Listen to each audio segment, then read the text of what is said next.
In the late 1980s, Manhattan's Lower East Side was known as an easy place to score drugs and sex. Prostitutes worked right in the open, turning $20 tricks for quick drug money along certain streets known as strolls. A stroll is where prostitutes ply their trade, where they're known to congregate, and the Johns can find them and do their business and get picked up. But one of those Johns was after more than cheap sex. He was out for blood. Tragedy happens in lives. Unfortunately, it was their lives. The world wouldn't know his name until after his killing spree had ended. Now, in a rare prison interview, serial killer Joel Rifkin talks about his sickening crimes down to the smallest detail. I remember while I was strangling in the truck, she had boots on. She was kicking the driver's side door during this whole thing. Over a 4-year period, the sadistic killer patronized hundreds of New York City prostitutes. He strangled 17 of them with his bare hands. Why those 17 beats me. He discarded their bodies in remote areas or dumped them into local rivers. Some he dismembered.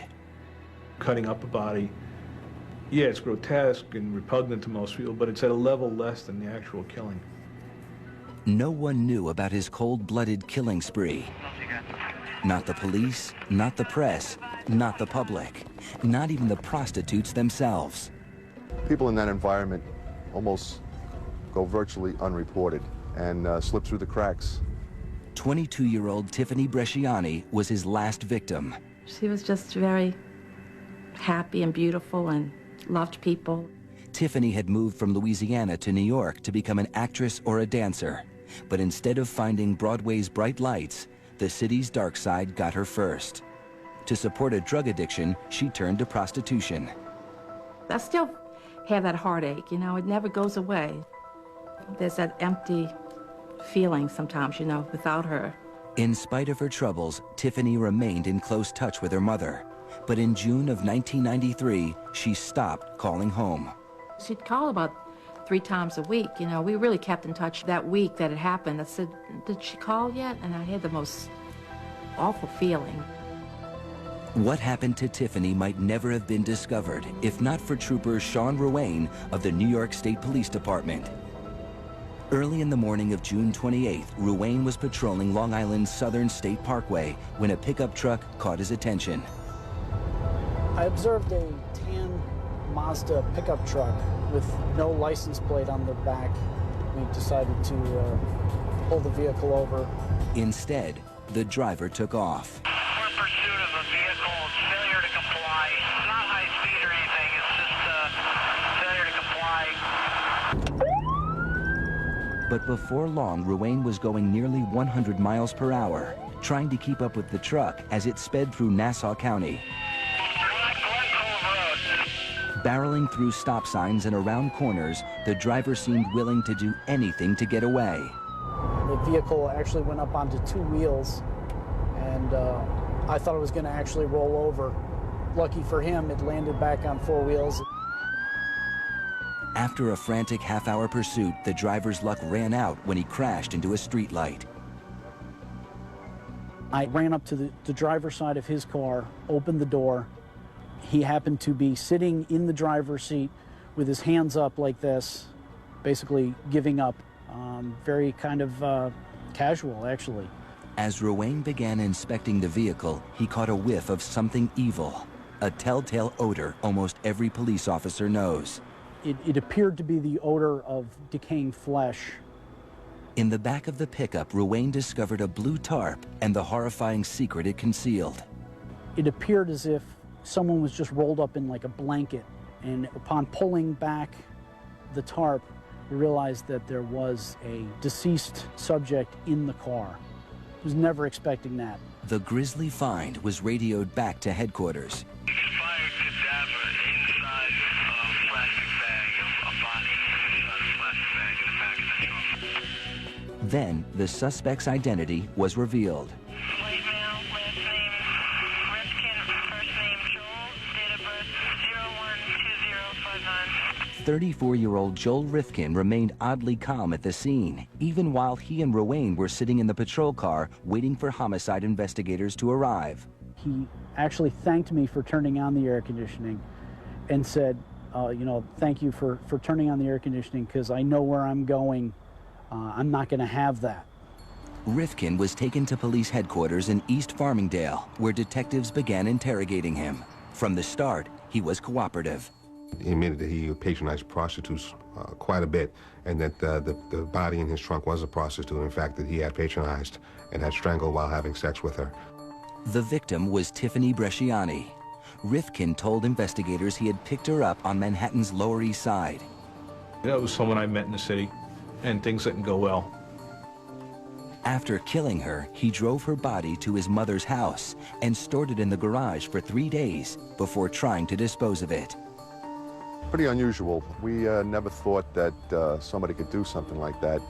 We've been around decaying bodies before, and it's a pretty disgusting smell. And for him to drive around with it, it just was unbelievable. That wasn't the only unbelievable thing about Rifkin. The detectives were amazed at his icy calm composure. He was very cool, emotionally detached. It appeared that he wasn't concerned about this at all. I had a feeling that he had done this before. Under questioning, Rifkin filled in more details about his life. He worked as a landscaper on Long Island, but was unemployed at the time. He lived in his childhood home with his mother and sister. But investigators sensed there was more, much more, to Joel Rifkin's story. Well, what I thought unusual is that here's a fella that looks like he could be your next door neighbor, and then go out at night, pick up a girl and strangle her, kill her, and then dispose of the body, almost like it came like second nature. The detectives followed their hunch and asked Rifkin if there were other victims. I figured, you know, there was no point in being evasive. I gave him the whole thing. What Rifkin gave was more than anyone imagined. A confession that turned a down-and-out landscaper from Long Island into the worst serial killer in New York State history.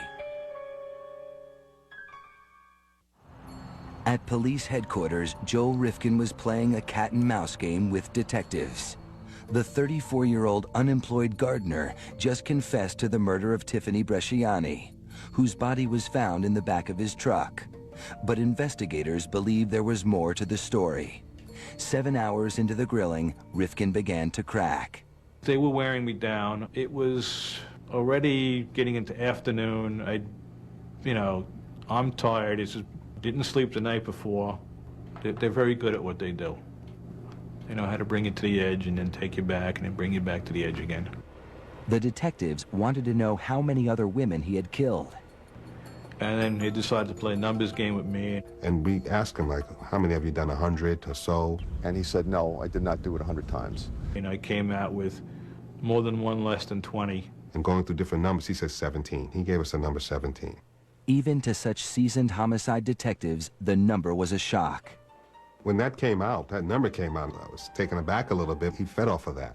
I think he fed off of, listen, what I've done 17, and you guys are just catching me now. He offered to draw the skeptical detectives a map showing where he had put 2 other victims. I think they were very surprised. Finally, I just, hand me a map and a couple of pens and, I'll draw you pictures. So I did. Rifkin's map led police to a remote part of JFK Airport where they found a skeleton beneath a rotting mattress. It was the remains of 25-year-old Iris Sanchez, whom Rifkin murdered on Mother's Day in 1992. This one happened incredibly fast. This was, of all the girls, the fastest.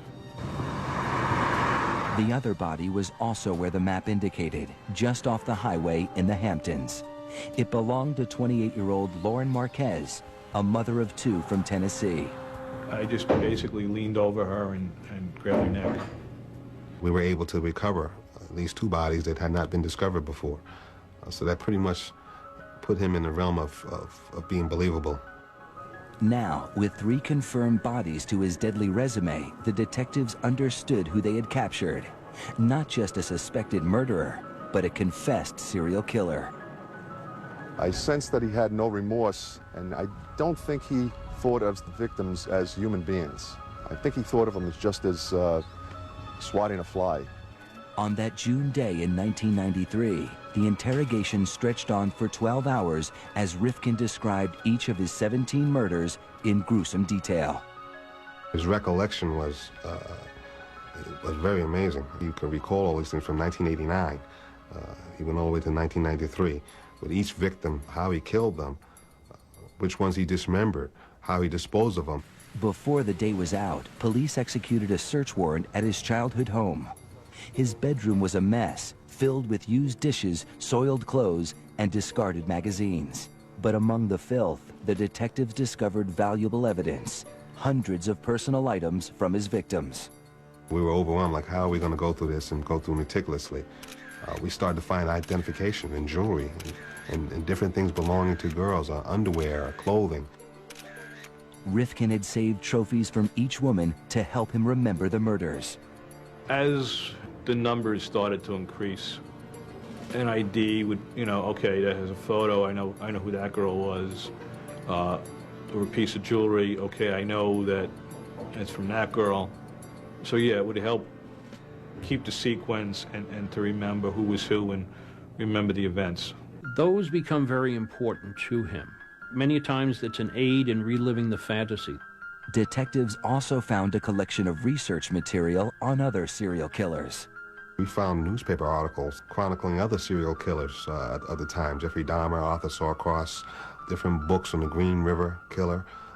It almost seemed like he was making a study of these type of individuals, fully knowing what he was. Police hauled away hundreds of pieces of evidence, including a saw, a freezer, and a wheelbarrow containing a quart of fresh blood. To help unravel this awful mystery, they turned to his mother and sister, whom Rifkin lived with during his 4-year killing spree. I was incredulous that she didn't know, that nobody could know that these things were going on underneath their roof. But how well do we really know the people that we live with? As police confirmed each one of his 17 victims, a fuller picture began to emerge. Joel Rifkin wasn't just the most prolific serial killer in New York's history. He was one of the worst of all time, eclipsing such infamous killers as David Berkowitz, the son of Sam, Richard Ramirez, the Night Stalker, and Albert DeSalvo, the Boston Strangler. As soon as the news got out, this case took a life of its own. After a life spent hiding in the shadows, suddenly the whole world knew who Joel Rifkin was. Where did you do it? Mr. Rifkin, are you responsible for the 17 murders?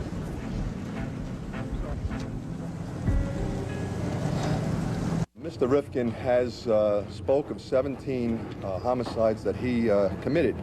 On June 30th, 1993, New York State Police called a press conference to announce the arrest of serial killer Joel Rifkin. His operation consisted of picking up the woman, having sex with them, killing them, and disposing of them. One question above all seemed most important. Do you have a possible motive at this point? No, we don't. What could have caused such a quiet, unassuming man to kill so many women? Mr. Rifkin seemed like he could be your next-door neighbor, but at nighttime he had an extreme thirst for using prostitutes, and then he went on a killing spree that made him the most prolific serial killer in New York State history. No one would have dreamed Rifkin was destined for such infamy when he was adopted on Valentine's Day 1959 by Ben and Jean Rifkin. By all accounts, his early childhood was filled with love and support.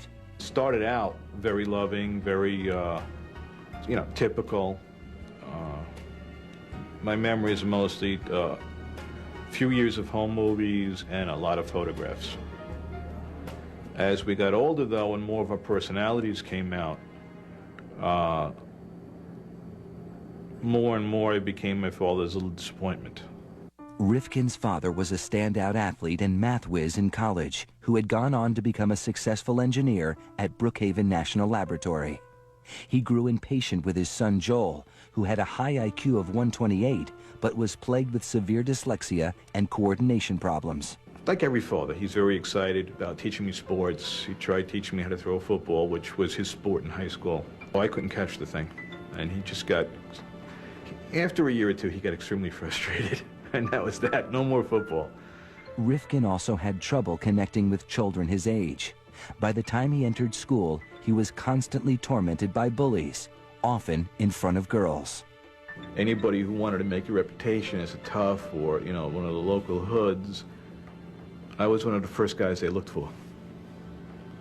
And it was rough at times. To escape the abuse, Rifkin became cunning, devising strategies to avoid people. I was one of the last people in the building, which I was almost always late for class, and I was one of the last people to leave the building.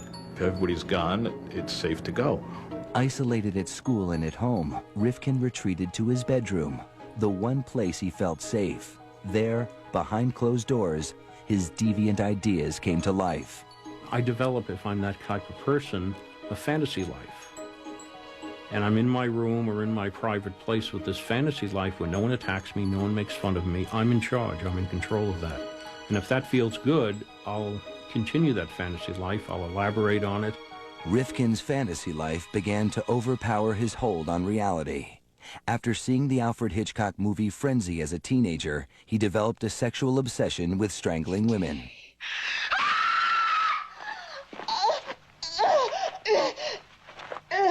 I remember seeing Hitchcock's Frenzy, which I later had a videotape of. It used to always get my attention, that built into fantasy life.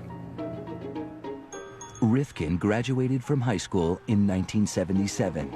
He stayed at home taking a class at the local community college.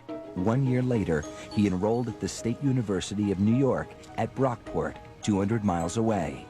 Before leaving for his first semester, Rifkin decided that he might fit in better if he lost his virginity. I figured, well, I should have at least some experience. I should kind of know something of what this whole thing is. Rifkin headed into Manhattan and picked up a prostitute. She knew I was a kid, basically, so this particular woman was, I would guess, in her 30s. She'd been around, so she basically, you know, played teacher. Rifkin didn't just learn about sex. After years of feeling rejected and humiliated by girls, for just $20, he could be the one in control. The feeling intoxicated him. Self-esteem-wise, you know, as long as you had the price of admission, that was it. There was no rejection. There was no, you know, you're weird, you're in there, none of that. But even with experience, Rifkin was still an outcast at college. After 2 years, he gave up and moved back home. His father was furious, tired of being disappointed by his underachieving son. Me and my father used to have these horrendous screaming matches over little nothing things. And I was made to feel like the worst kind of son on the planet. In 1986, Ben Rifkin was diagnosed with terminal cancer. Hoping to impress his father for once, Joel enrolled in a biology class at a local university. But just before his midterm grades were released, Rifkin's dad committed suicide by taking a cocktail of barbiturates. Rifkin was devastated, especially since he received a good grade. To this day, I think he timed that cocktail knowing the test was coming. He didn't want to see the failure. And I didn't get the chance to show him that it wasn't a failure. After his father's death, Rifkin sought acceptance the only place he knew he could find it, with prostitutes. When he started a landscaping business in 1989, almost every dollar he earned went into his obsession. That was basically my drug of choice, whether it was the sexual encounter or just hanging out with them. I mean, there were times I'd spend 8 hours just driving around in the city. In February 1989, 2 years to the week after his father's death, Rifkin finally succumbed to his dark fantasies. His mother and sister had gone on vacation, and Joel decided to bring home a prostitute. She was using heroin during that night. She shot up in the bathroom and passed out for 2 hours. We had sex once, and then she shot up again and passed out again. Rifkin, who never used drugs and rarely drank, became irritated with the woman's drug habit. In the morning, still frustrated, he grabbed a howitzer shell that he had in the house and began to hit her. And I just remember picking it up, and the first blow hit her above the eye in the middle of the forehead. And by the time I put it down, I don't know, at least 20 to 30 times I struck her with it. Rifkin thought she was dead, but she wasn't. I'm hopping around, and she sits up. And that completely had me freaked out. So we ended up wrestling on the floor. I got bitten in the process. I still had the scar from that. And probably smothered her more than I strangled her. And that was the first murder. He dragged her body to the basement. Minutes after committing his first murder, Rifkin went back to bed. 4 hours, 6 hours. And woke up, realized that, oh yeah, I did do it this time. And then had the problem of how do I get this large item out of the house? Rifkin used an X-Acto knife to cut her body into pieces. And I just decided to make the package smaller. It's easier to take it out in little pieces than to take it out in one big piece. So a little hobby knife and a little effort, made 6 pieces out of her. Once I had everything carved around, I just popped it with force. The hip socket and arm sockets just popped. Rifkin drove around, throwing her body parts out of his car window along various highways. She has still never been identified. Then Rifkin went home and resumed his normal life. I don't remember any rage, any anger, just doing it. That's the odd thing about most of these murders, in that I didn't get intensely enraged. They just took place. For the first time in his life, Joel Rifkin was finally good at something. He was good at murder.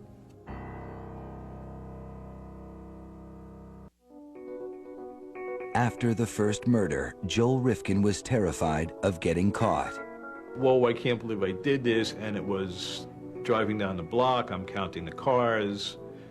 Yeah, that car belongs there, that car belongs there. You know, looking for the odd car, driving past the house, circling back, you know, all this paranoia stuff. But he kept his dark secret to himself and returned to his regular routine of living at home, mowing lawns, and seeing prostitutes. He vowed never to kill again. I really, throughout that whole time before the next one happened, was, okay, that's not going to happen again. We're done with that. That was just, you know, had a bad day. But he couldn't stop thinking about the murder, especially during sex. For a year and a half, he was able to hold off the urge. Then his mother and sister went away again, and he brought home another prostitute. Her name was Julia Blackbird. There were other girls in that interval also who I had brought to the house, and they were all still around, as far as I know.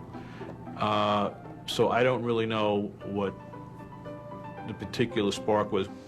They spent the night at his home, then early the next morning drove to an ATM to get money. But Rifkin's checking account was empty, so they headed back home. I needed to wait for the bank to open so they could manually check my balance.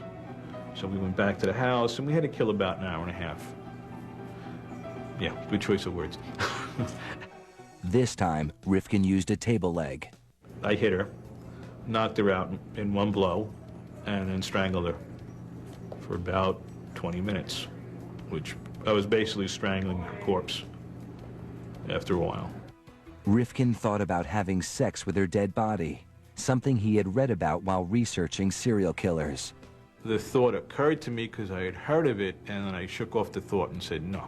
Now I'm making this dividing line in my head. All right, I just killed somebody, but no, I won't go I won't do this next thing. I won't, you know, which is, I don't know, it's odd, but the whole thing is odd. Everyone likes to feel that they're a little bit above the lower portions of society. So I'm not as low as a necrophiliac, I'm just a serial killer. Rifkin dismembered her body in the basement. This time he sealed the pieces in cement and dumped them in the water.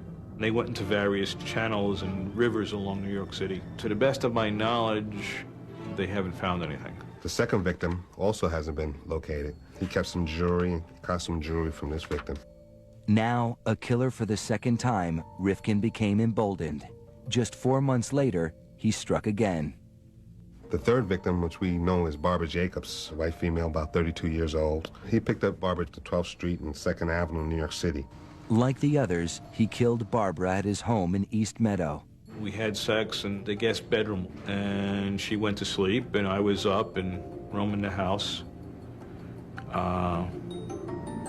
Debated with myself if I really wanted to hurt her or kill her, and eventually that impulse was too strong, and I picked something heavy up again, hit her on the side of the head, and strangled her on the floor.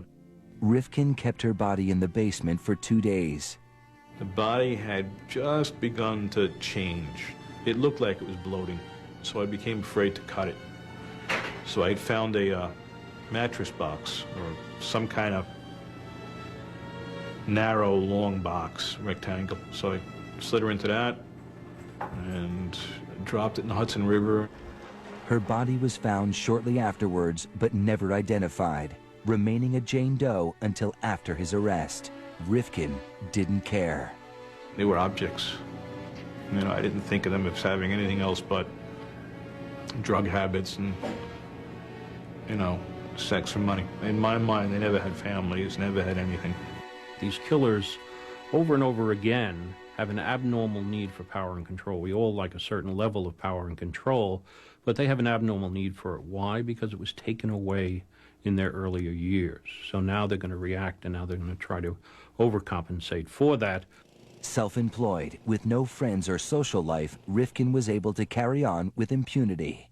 His family left him alone and didn't ask questions.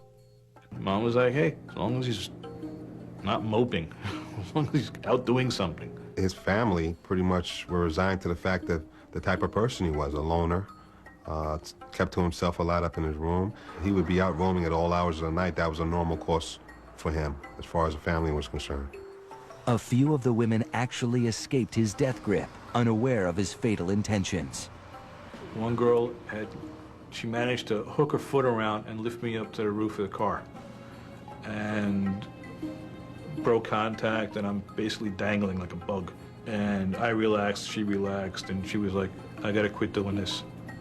And of course, you're probably like me, I gotta quit doing this, and the next night she's back out and I'm back out. The first 3 murders had occurred with long intervals between them. But his 4th victim, 22-year-old Mary Ellen DeLuca, happened just a few weeks later. Rifkin says he didn't even intend to kill her. We ended up in a hotel room.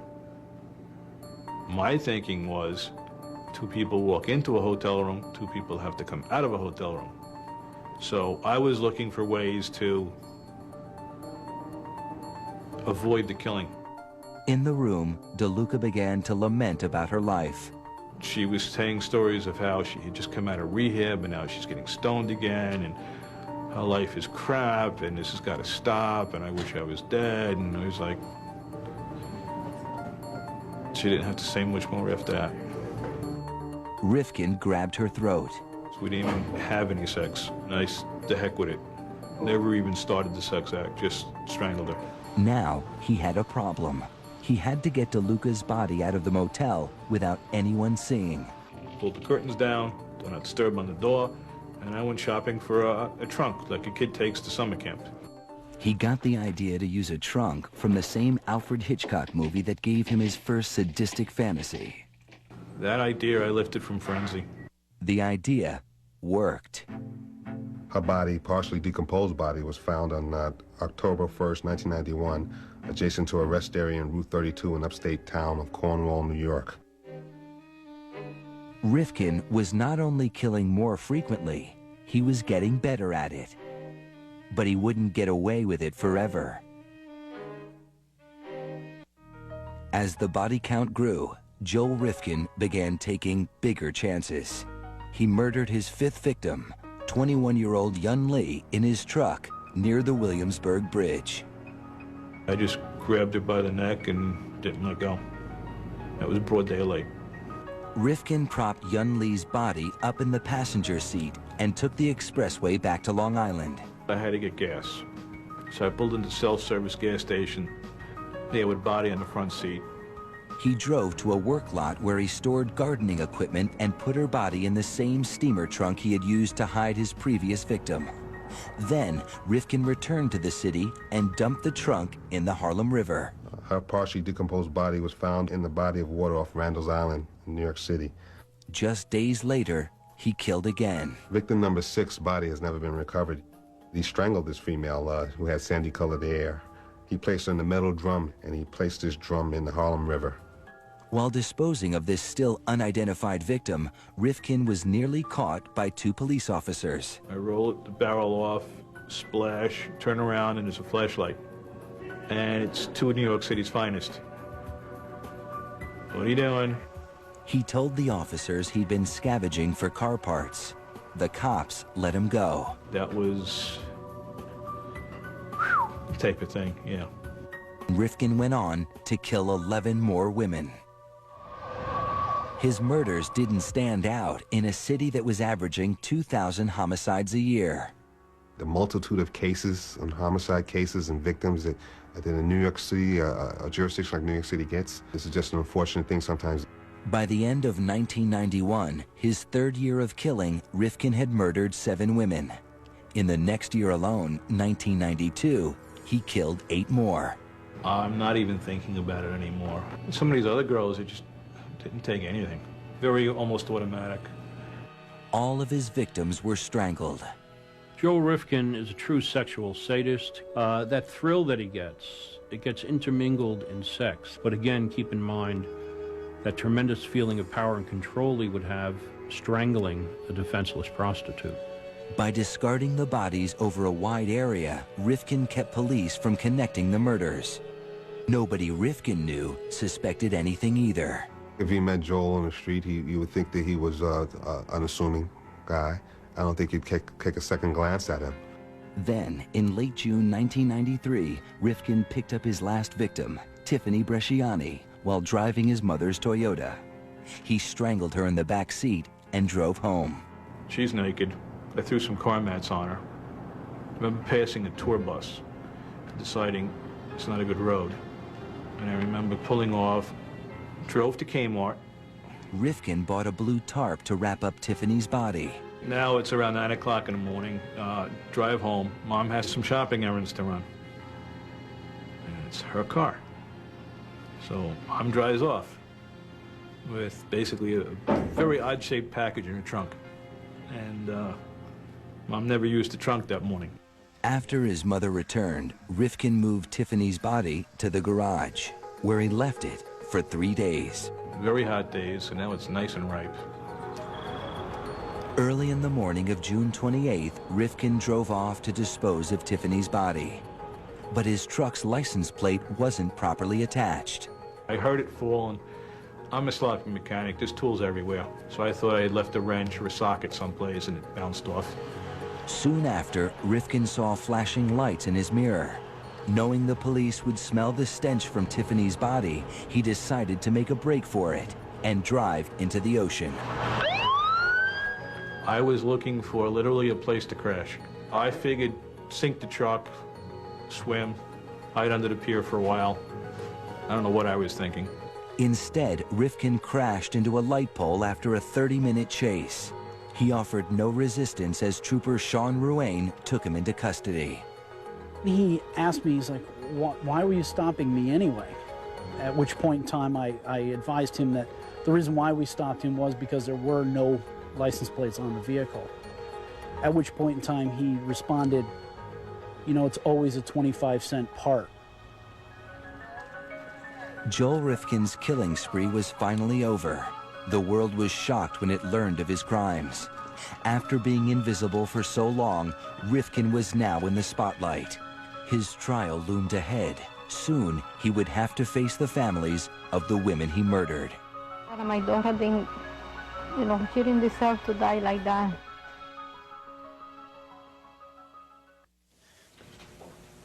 I'm not guilty. Unlike his victims, Joel Rifkin would not have to fight for his life at any of his trials. New York did not have the death penalty at the time. But faced with his own damning confession, Rifkin had few choices when he went on trial for the murder of Tiffany Bresciani in 1994. On the advice of his lawyers, he pleaded not guilty by reason of insanity.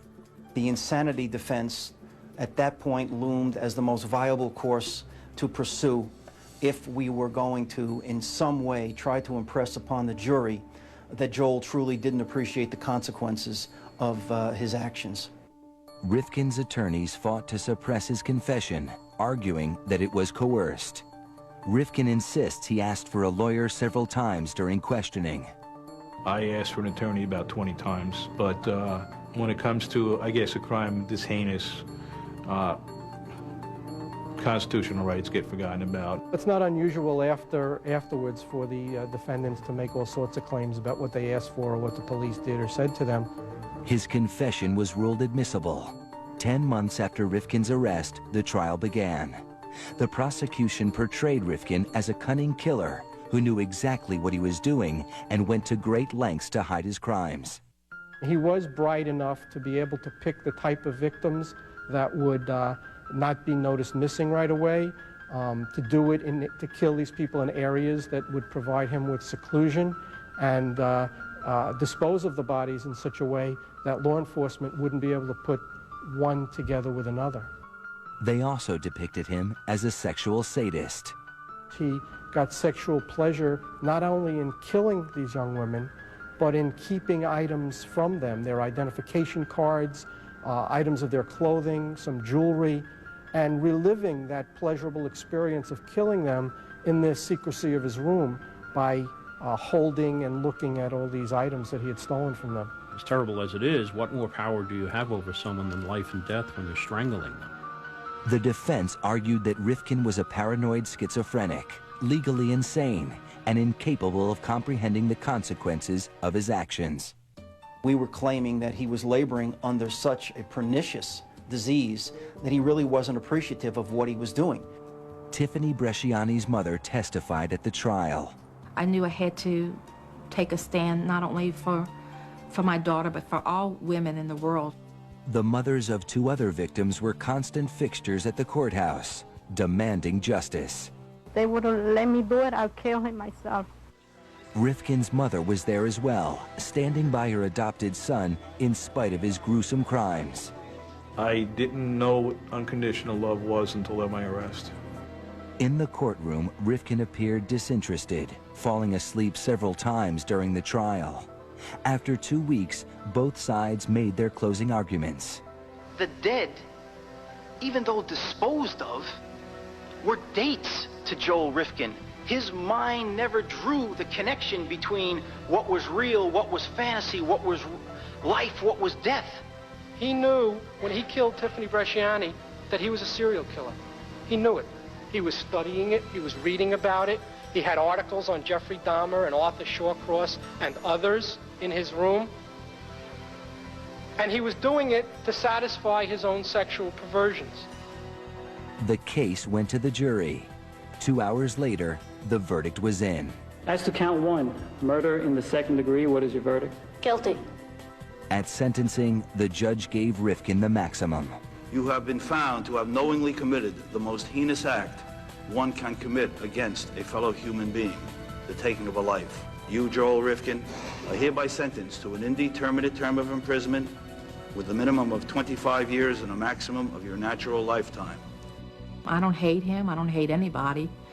I just can't understand that. It's still a shock to me. I don't understand it.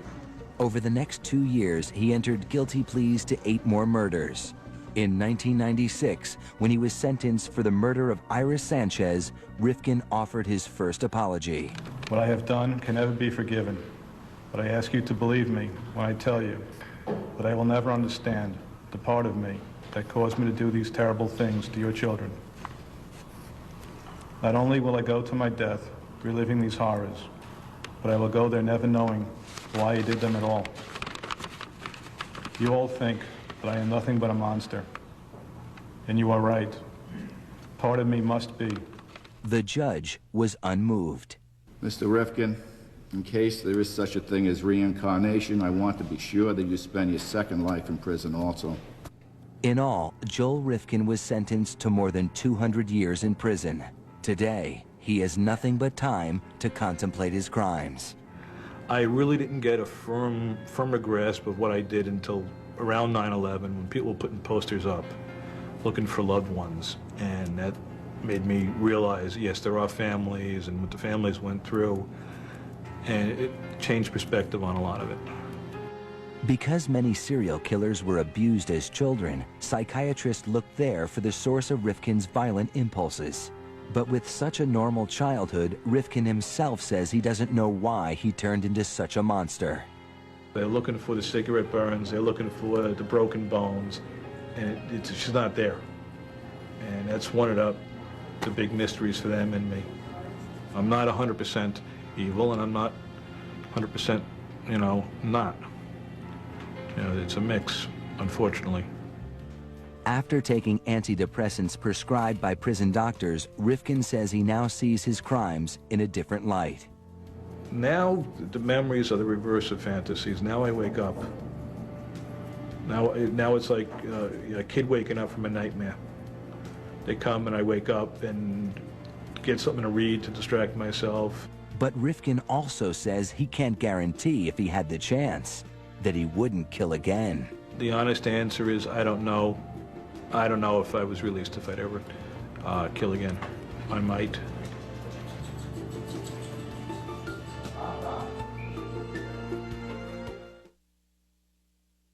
On the next all-new Family Plots. Poor lady was so distraught. When one loss brings him down.